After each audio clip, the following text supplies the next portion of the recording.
आज हम समझेंगे कि पशु की लार इतनी ज्यादा महत्वपूर्ण क्यों होती है और क्यों सारा डेयरी फार्मर का इतना बड़ा स्ट्रक्चर, आपके मुनाफे का स्ट्रक्चर और पशु की इंपोर्टेबिलिटी, पशु का पूरा दूध का उत्पादन इस लार के ऊपर इतना ज्यादा टिका हुआ क्यों है। तो प्रणाम, मैं हूं निशांत और प्रणामी एग्रोवेट के इस YouTube चैनल पर आप सभी का स्वागत है। दोस्तों आज हम बात करेंगे पूरी डिटेल में कि जो पशु की लार है वो इतनी ज्यादा महत्वपूर्ण पशुपालन के नजरिए से, उसके मुनाफे के और दुग्ध उत्पादन के नजरिए से इतनी महत्वपूर्ण क्यों है।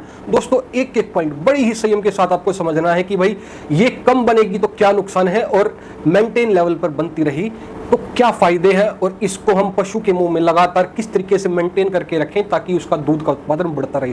दोस्तों पहले मैं आपको बताना चाहूंगा इसके नुकसान। अगर पशु के मुंह में अच्छे तरीके से लार नहीं बन रही है तो उसको क्या क्या दिक्कतें आपको सामने, उसके साइन एंड सिम्टम्स आपको क्या क्या देखने को मिलेंगे। दोस्तों आपको उसमें लंगड़ापन देखने को मिलेगा, आपके दूध में फैट में उसमें भारी मात्रा में कमी आपको देखने को मिलेगी, उसमें तेजाब बन जाएगा, उसके पेट में तेजाब बनता होगा जिसे हम एसिडोसिस कहते हैं, वो लगातार उसके पेट में बनेगा। अगर उसके मुंह में ज्यादा लार नहीं बन रही है तो वो ऑफ फीड पे चला जाएगा, वो कुछ खाएगा नहीं, बिल्कुल ढीला पड़ जाएगा अगर वो अच्छे तरीके से लार का उत्पादन नहीं कर रहा है तो।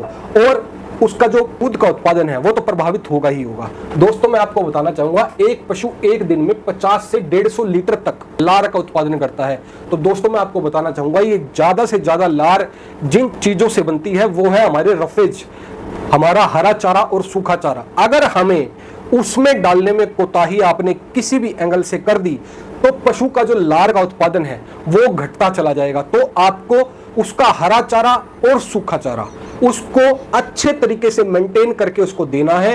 आपको सिर्फ खलियों पे, पशु आहार पे, संतुलित पशु आहार पे ज्यादा जोर नहीं दे देना है। अगर आप संतुलित पशु आहार पे ज्यादा जोर देंगे तो वो लार इस क्वांटिटी में बनाएगा और अगर आप उसको सही बैलेंस करके हरा चारा और सूखा चारा भी उसको अच्छे तरीके से देंगे तो उसका लार का प्रोडक्शन 50 से बढ़कर 100 या 100 से पार भी चला जाएगा।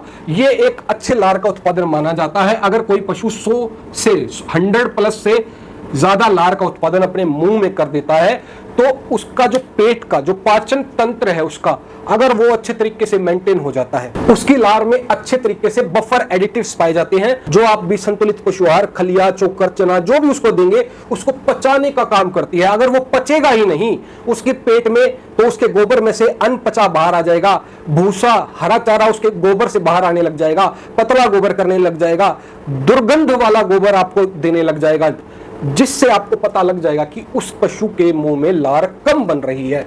बायोकार्बोनेट प्रॉपर्टीज, खाने को उपजाने का, टुकड़े टुकड़े करके उसको ग्लूकोज में कन्वर्ट करने का, अच्छे तरीके से उसको सारी जगह पहुंचाने का काम ये लार करती है। इसमें बायोकार्बोनेट प्रॉपर्टी भी पाई जाती है। दोस्तों उसका पीएच का जो बैलेंस है, जो उसमें पेट का जो पीएच है, जो एनवायरमेंट उसके पेट का होना चाहिए 6.5 के आसपास उसका पीएच बैलेंस होना चाहिए। अगर उसके मुंह में लार अच्छी बन रही है तो ये जो पीएच का बैलेंस है ये मेंटेन रहेगा।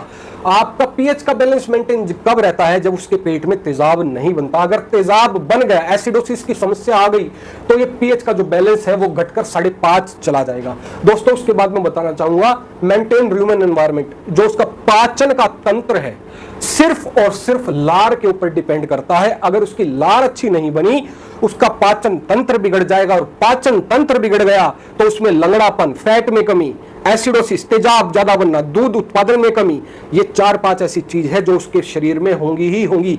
ये 5 साइन एंड सिम्टम्स आप समझ लीजिए। अगर आपके पशु के शरीर में ये आ रहे हैं, लंगड़ापन, फैट में कमी, तेजाब बनना, दूध में कमी और कुछ ना खाना, सुस्त रहना, मायूस रहना, ये 5 साइन एंड सिम्टम्स हैं जो आपको बता देंगे कि पशु के मुंह में लार कम बन रही है। और इसको बढ़ाने का सिर्फ एक ही उपाय है, आपको हरा चारा और सूखा चारा उन दोनों को मिलाकर अच्छे तरीके से शानी बनाकर खलिया और पशु आहार देने से पहले अपने पशु को ये खिलाएं तो फिर देखें वो ज्यादा से ज्यादा लार का उत्पादन करेगा और फिर जो भारी खाना है खलिया, पशु आहार जो हम दूध उत्पादन के लिए देते हैं वो अच्छी तरह उसके शरीर में पच पाएगा। दोस्तों ऐसी ही जानकारी के लिए आप हमारे इस चैनल से जुड़े रहें।